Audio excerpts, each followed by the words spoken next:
Also known as a company that it resembles your father that never comes to visit you after he said he was going to go get milk and always lets you down. And for them to be announcing that they're laying off 17% of its workforce, which is 220 people that are going to be laid off, even after having a successful launch of Final Shape, their DLC, they still haven't managed their money properly to the point where they have to let go people or else they miss margins, aka there won't be enough money for the people on top in order to profit more.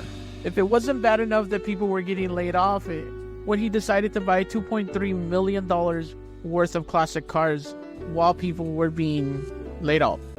Bloomberg spoke to 10 current and former Bungie employees who asked not to be identified, and they described a company that grew too fast and tried to develop too many projects at once, spreading resources to thin rather than prioritizing its chief moneymaker, Destiny 2. The layoffs yesterday by Bungie CEO Pete Parson, who said 220 workers would lose their jobs out of the workforce of about 1,300.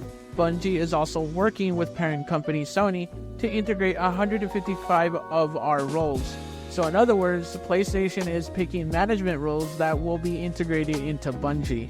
Bungie will also spin out one of our incubation projects, an action game set in a brand new science fantasy universe, to form a new studio within PlayStation Studios to continue its promising development. So some of the developers that I mentioned a little while ago that were 70 are working on this undisclosed sci-fi shooter. Now, PlayStation wasn't dumb when it purchased this company for $3.3 billion, which, yeah, a lot of people can argue that they overpaid quite a bit, but they wanted that talent. PlayStation isn't stupid. They know exactly what they did when they acquired this company.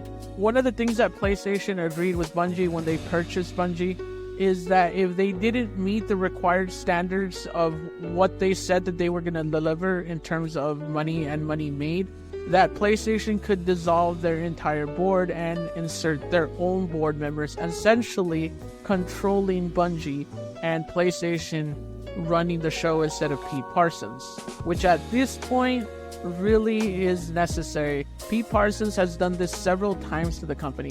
How can you have one of the biggest free-to-play shooters in the world that has people spending so much money be mismanaged to this point?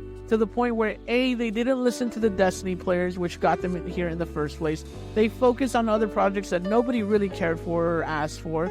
And now they're in the situation where PlayStation may have to take over and show them how to do finances. Bungie is seriously one of the most embarrassing fucking companies in the world. And it's not because of the people who work there, but because of the people who manage them, like Pete Parsons, who should step down.